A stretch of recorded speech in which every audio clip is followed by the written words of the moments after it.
Morning बच्चों। मध्यकालीन भारत का इतिहास, आधुनिक भारत का इतिहास, इतिहास जैसे सभी विषयों पर यहाँ परीक्षा उपयोगी प्रश्न संग्रह दिया गया है और उसके आंसर के साथ साथ एक्सप्लेनेशन भी दिया है। तो आप देखिए, पहला प्रश्न है, तीसरा गोलमेज सम्मेलन कब हुआ था?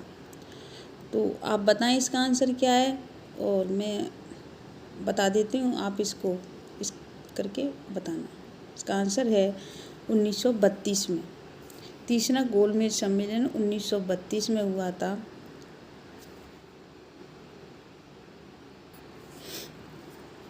तीसरा गोलमेज सम्मेलन का आयोजन 17 नवंबर 1932 को लंदन यानी ब्रिटेन में किया गया था। इस सम्मेलन में कुल 46 सदस्यों ने भाग लिया था। भारतीय राष्ट्रीय कांग्रेस ने इस सम्मेलन में भाग नहीं लिया। इस सम्मेलन के समय भारत के सचिव सैमुअल होर थे। तीनों गोलमेज सम्मेलन के समय इंग्लैंड के प्रधानमंत्री जेम्स रेम्बे मैकडॉनल्ड्स थे। B.R. अम्बेडकर एकमात्र ऐसे व्यक्ति थे जिन्होंने तीनों गोलमेज सम्मेलन में भाग लिया था। इस सम्मेलन का उद्देश्य अंग्रेजों द्वारा भारत में संवैधानिक सुधारों पर चर्चा करना था। अगला प्रश्न है, कैबिनेट मिशन के दौरान भारत का वायसराय कौन था? आंसर है B, lord Wavell. Cabinet mission के दौरान भारत का वायसराय लॉर्ड वेवेल था, जिनका कार्यकाल वर्ष 1944 से 1947 तक रहा। भारत में संविधान सभा के गठन तथा भारत को शांतिपूर्ण सत्ता हस्तांतरण के लिए 24 मार्च 1946 को कैबिनेट मिशन भारत आया। इस शिष्टमंडल में 3 सदस्य थे। पैथिक लॉरेंस मिशन के अध्यक्ष थे। स्टेफोर्ड क्रिप्स तथा A.B. अलेक्जेंडर थे।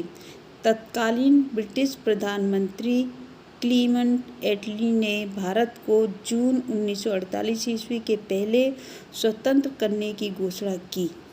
लॉर्ड वेवेल के समय 1945 ईस्वी में शिमला समझौता हुआ था। अगला क्वेश्चन है, आंग्ल मैसूर युद्ध के दौरान बंगाल के गवर्नर जनरल कौन थे? तो इसका आंसर है सी, लॉर्ड कॉर्नवालिस। आंग्ल मैसूर युद्ध के दौरान बंगाल के गवर्नर जनरल लॉर्ड कॉर्नवालिस थे। तीसरे आंग्ल मैसूर युद्ध वर्ष 1790 से 92 तक में हैदराबाद के निजाम, मराठा और अंग्रेजों की संयुक्त सेना मैसूर के खिलाफ लड़ी।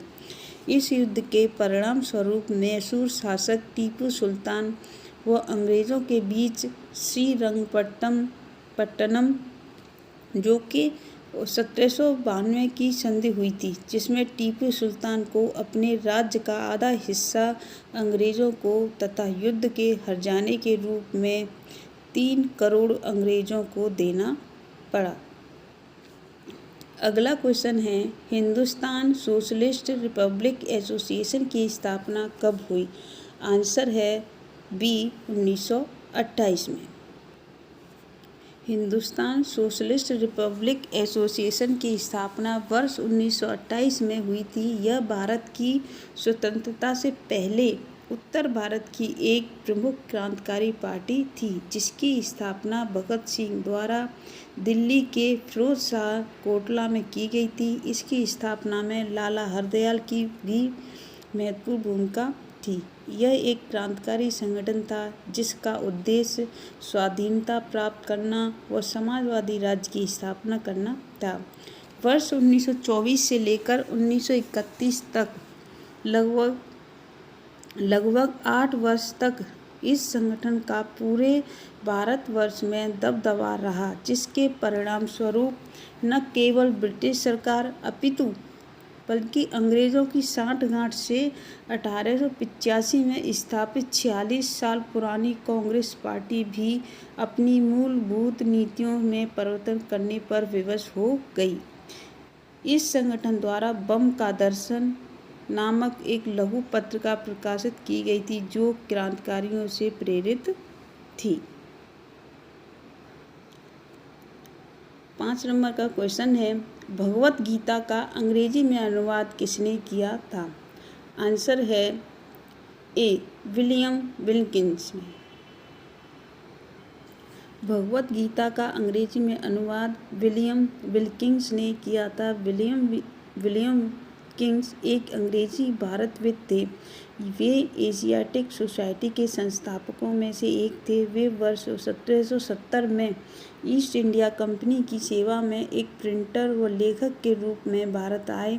वे फारसी व बंगाली भाषा के भी अच्छे ज्ञाता थे। उन्हें वर्ष 1781 में फारसी व बंगाली अनुवाद के रूप में राजस्व आयुक्त व कंपनी का प्रेस अधीक्षक नियुक्त किया गया। वर्ष 1788 में वे रॉयल सोसाइटी लंदन के सदस्य भी चुने गए। 6 नंबर का प्रश्न है, खानवा का युद्ध कब हुआ था? ये तो सभी को आता होगा, 1527 ईस्वी में। खानवा का युद्ध 16 मार्च 1527 ईस्वी में हुआ था। यह युद्ध मेवाड़ के शासक राणा सांगा के नेतृत्व में राजपूत सेना व बाबर के बीच हुआ था। इस युद्ध में बाबर ने राणा सांगा के खिलाफ जिहाद का नारा दिया था, जीत हासिल की। इस युद्ध में विजय के बाद बाबर ने गाजी की उपाधि धारण की। बाबर भारत में मुगल वंश का संस्थापक था। बाबर की मृत्यु 26 दिसंबर 1530 को आगरा में हुई थी। उसकी आत्मकथा का नाम बाबरनामा है, जो तुर्की भाषा में लिखी गई है। अगला प्रश्न है, अहमदिया आंदोलन किसने चलाया था? आंसर है ए, मिर्जा गुलाम अहमद। अहमदिया आंदोलन मिर्जा गुलाम अहमद ने चलाया था। इन्होंने मुस्लिम समाज और धर्म में सुधार के लिए 1899 ईस्वी में एक आंदोलन चलाया, जिसे इन्हीं के नाम पर अहमदिया आंदोलन कहते हैं। इसके प्रणेता ने स्वयं को हजरत मोहम्मद के समकक्ष कहा और इस्लाम का मसीहा माना। कुछ समय बाद मिर्जा गुलाम अहमद ने स्वयं को कृष्ण का अवतार भी कहना शुरू किया। मिर्जा गुलाम अहमद ने अहमदिया आंदोलन के सिद्धांत की व्याख्या अपनी पुस्तक बराहीन-ए-अहमदिया में की थी। यह आंदोलन पंजाब के गुरुदासपुर जिले के कादिया नगर से प्रारंभ हुआ था। यह आंदोलन मुस्लिम समाज के निचले स्तर तक ही सीमित रहा। अगला प्रश्न है, अहमदिया आंदोलन कहाँ से प्रारंभ हुआ? आंसर है गुरदासपुर से। आंसर है गुरदासपुर। अहमदिया आंदोलन गुरदासपुर से प्रारंभ हुआ था। यह गुरदासपुर के कादियान नामक कस्बे में 23 मार्च 1879 को शुरू हुआ। अहमदिया आंदोलन का प्रारंभ मिर्जा गुलाम अहमद 1835 से 1908 की जीवन और शिक्षाओं के साथ हुआ। अहमदिया आंदोलन के अनुयायी गुलाम अहमद को मोहम्मद के बाद एक और पैगंबर मानते हैं, जबकि अन्य मुसलमानों का विश्वास है कि पैगंबर मोहम्मद खुदा के भेजे हुए अंतिम पैगंबर हैं। अहमदिया आंदोलन का एक संप्रदाय है जिसे मुख्य धारा के मुसलमान काफिर मानते हैं। विशेषकर पाकिस्तान में इन्हें बहुत उत्पीड़न झेलना पड़ा है। इस्लाम धर्म के बीच इस अनोखे संप्रदाय को शुरू करने वाले मिर्जा गुलाम अहमदिया ने अहमदिया आंदोलन शुरू करने के 2 साल बाद 1891 में अपने आप को मसीहा घोषित कर दिया। 1974 में अहमदिया संप्रदाय के मानने वाले लोगों ने पाकिस्तान में एक संविधान संशोधन के जरिए गैर मुस्लिम करार दे दिया गया। अगला प्रश्न है, अहमदिया आंदोलन कब हुआ था? अब तो आप इसका आंसर बता सकते हैं। अहमदिया आंदोलन हुआ था 23 मार्च 1879 ईस्वी को। अगला प्रश्न है, विजयनगर किस नदी के तट पर स्थित है? आंसर है तुंगभद्रा नदी के तट पर। विजयनगर तुंगभद्रा नदी के तट पर स्थित है। विजयनगर राज्य की स्थापना हरिहर और बुक्का द्वारा तुंगभद्रा नदी के तट पर की गई थी। एक समय विजयनगर साम्राज्य अत्यधिक शक्तिशाली राज्य था, विशेषकर कृष्णदेवराय के काल में। बाबर ने कृष्णदेवराय को भारत का सर्वाधिक शक्तिशाली शासक बताया था, परंतु तालीकोटा अथवा बन्नीहट्टी या फिर राक्षसी तगड़ी के युद्ध में वैष्णवी राज्यों के संग से पराजित होने के बाद विजयनगर राज्य का पतन हो गया। विजयनगर अपनी आर्थिक व सांस्कृतिक उपलब्धियों के लिए विख्यात है। विजयनगर राज्य के खंडहर आज के हम्पी में मौजूद हैं, जो कर्नाटक में स्थित हैं।